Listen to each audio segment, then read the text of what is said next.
Au départ, le film était sans guide, sans étai particulier.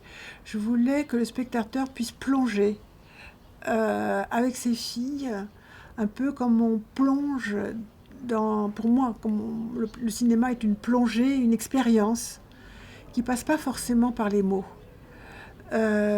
Et c'est une expérience dans laquelle on peut se perdre, ne pas comprendre, et puis on se reprend, on se retrouve, on cherche son chemin, et puis finalement, on ressort de là bouleversé, et c'est après qu'on arrive à trouver les mots. Pour moi, c'est ça souvent le cinéma. Enfin, j'aimerais que ce soit ça. Et j'ai fait beaucoup de films avec la parole, beaucoup. Et là, quand j'ai senti que je pouvais, avec ces filles-là, aller au-delà de la parole et ne pas me sentir freinée par la logique discursive des mots, j'y suis allée plein pot. Et j'ai évité, tout à fait sciemment, les situations d'interlocution où quand il y en a une, je ne la traduis pas, on ne la comprend pas, elle est juste gestuelle, chorégraphique.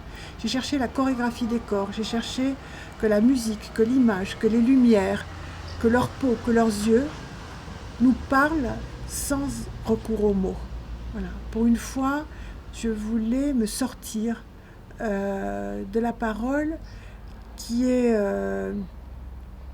bien sûr quelque chose de magnifique au cinéma, mais qui peut aussi être une contrainte. Et moi, j'ai absolument besoin, à chaque fois que je fais un film, de ne surtout pas refaire ce que j'ai fait la veille.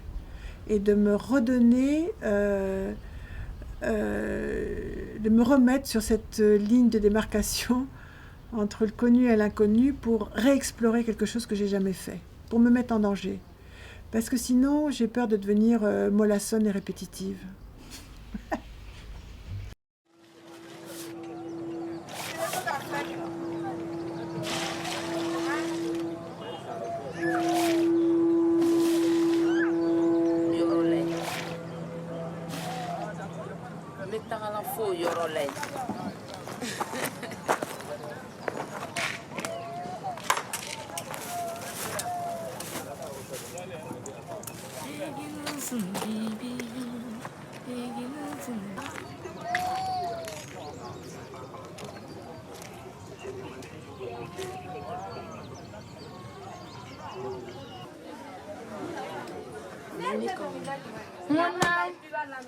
Ikana kasina